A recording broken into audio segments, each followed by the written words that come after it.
మెల్లగా మెల్లగా. హలో, ఇంటి వెనకే ఉన్నావురా? చెప్పే జాగ్రత్తగా వినండి. మీ వెనకాల ఒక గడ్డి మొక్క సెట్ చేశా, దాని పక్కనే గోడు ఉంది, అది ఎక్కి దూకేసి. ఓకే.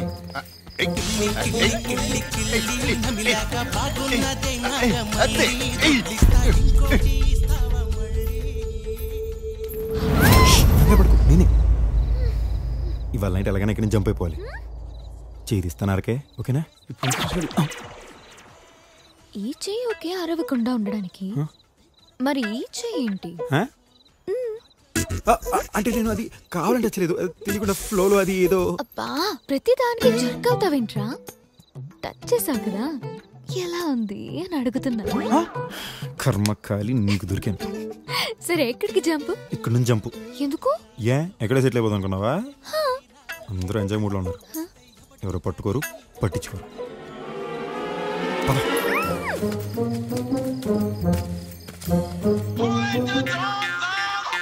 చెప్పు. ఏంట్రా గేదల సైడ్ ఎంట్రీ ఇచ్చావు సీప్గా? లేకపోతే నీకోసం సింహద్వారం ఓపెన్ చేసి వెల్కమ్ చెప్తారు. కిడ్నాప్ బేసిస్ కూడా తెలీదు. సర్లే, ఎక్కడికి రావాలో చెప్పు. అసలు ఈ గేద మీద మీదకి వస్తుంది. ఓ పని చేయి, నువ్వు గేదె మీద పడు. మరి లేకపోతే ఆ కిట్టుగాడు కూడా మీద మీద పడే పనిలో ఉన్నాడు. ఆ టార్గెట్ తో రాసుకొని పూసుకొని తిరుగుతున్నాడు. ఏంట్రా ఇల్లు క్లయింట్ తో సేవలే కాకుండా సరసాలు కూడా ఆడేస్తున్నారా? వచ్చేయమంటావా? ఊరి నీ ఆవేశం. చెప్పేది విను. అక్కడి నుంచి స్ట్రైట్ గా వస్తే పక్కన నూతుంటది, అక్కడ దాక్కో.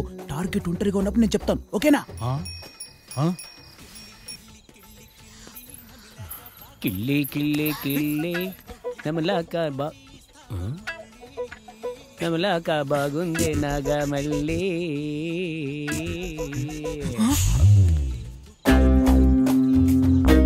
ఇక్కడే ఉండు, నిచ్చిన చెక్ చేసి వస్తా. ఏమన్నా గుర్తుందిగా? హలో, ఒరే పోతరాజు, ఆ కిట్టుగాడి మోది ఇంకా తిరలేదు గాని నువ్వు పని చేయి. అక్కడి నుంచి లెఫ్ట్కి వచ్చాయి, అక్కడ నిచ్చెన ఉంటుంది, అది పైకి వచ్చాయి. ఈ లోపు నేను కిట్టుగాని డైవర్ట్ చేస్తాను. నువ్వు టార్గెట్ తీసుకొని చెప్పైపోవచ్చు. నోట్ చేసుకో, టార్గెట్ వైట్ కలర్ డ్రెస్. దానికి నిచ్చినందుకే టార్గెట్ నా ఎదురుకుండానే ఉంది. ఆ జగ్గుగాడు దాని బొగ్గ గిల్లేస్తున్నాడు. ఏంట్రా, దాన్ని అందరూ పావేస్తున్నారా? వీడికి జగ్గు చేతిలో మూడింది. ఒరే పోతు, అది జగ్గుగాడి పెళ్ళాం. దాని మీద చెయ్యేస్తే నీ స్కిన్ ఊడేదాకా కొడతాడు. నీ మెంటల్ కూడా పని చెప్పకరా ప్లీజ్, నేను చెప్పించే. ఎక్కడికి వెళ్ళారు? అక్కడ ఇక్కడే చేస్తున్నాడు.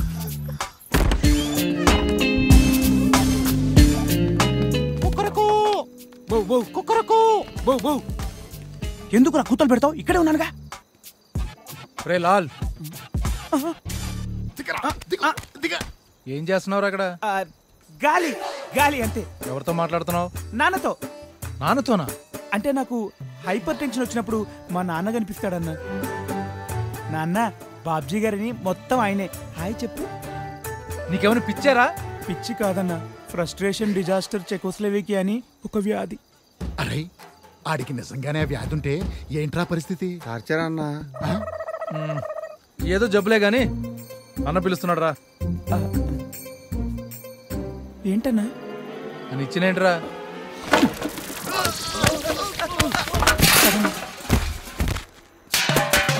సౌండ్ ఏంట్రా?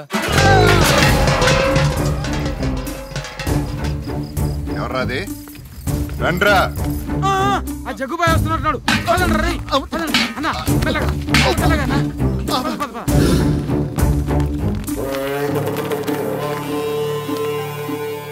ఇందాక తమ్ముణ్ణి ఆ పిల్లని ఇక్కడ చూశానన్నా.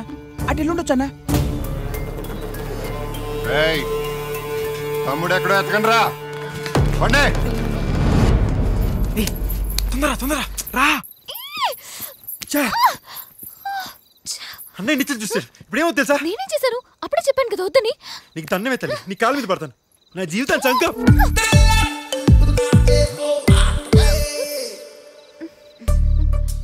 వద్దని చెప్పాను బావగారు. మీ తమ్ముడికి అన్ని తొందర.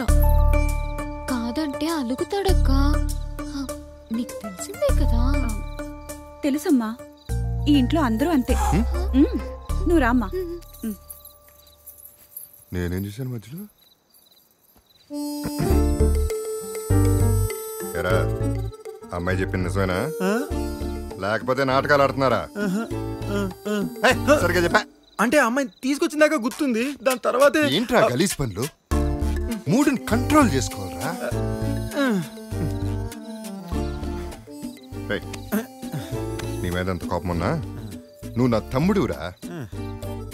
తొందరపడకరా. ఫీలింగ్స్ ని ఎంత కంట్రోల్ చేసుకుంటే పెళ్లి తర్వాత అంత బ్లాస్ట్ అవుతుంది.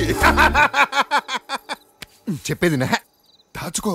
కంట్రోల్ చేయగలిగినాడే అసలు సిసలైన మగాడు. మూడొచ్చినప్పుడల్లా ముద్దిచ్చే అన్నావు అనుకో, ఆడాల విషయంలో ఈకైపోతావు. అర్థమైందా? నువ్వేం అనుకోనంటే ఒక చిన్న మ్యాటర్ చెప్పనా? మన ఇద్దరి మధ్య ఇలాంటి టాపిక్ చాలా చండాలంగా ఉంది. నువ్వు చేసే పనులు కూడా చండాలంగానే ఉన్నాయి. తక్కువ మరి బొడ్డోడు. తేలికేం కాదు, మనకన్నా ఇప్పుడు 2 స్టెప్పులు ముందుంటాడు. ఆయన మా అన్నయ్య నూరుకునే పంపడాడు. వాడు సాగు తెలియదు అట్లని. నేను ట్రై చేయనా? తల్లి సెకండ్ ప్లీజ్. ఒకవేళ తప్పించుకున్నావు అనుకో, తిరిగి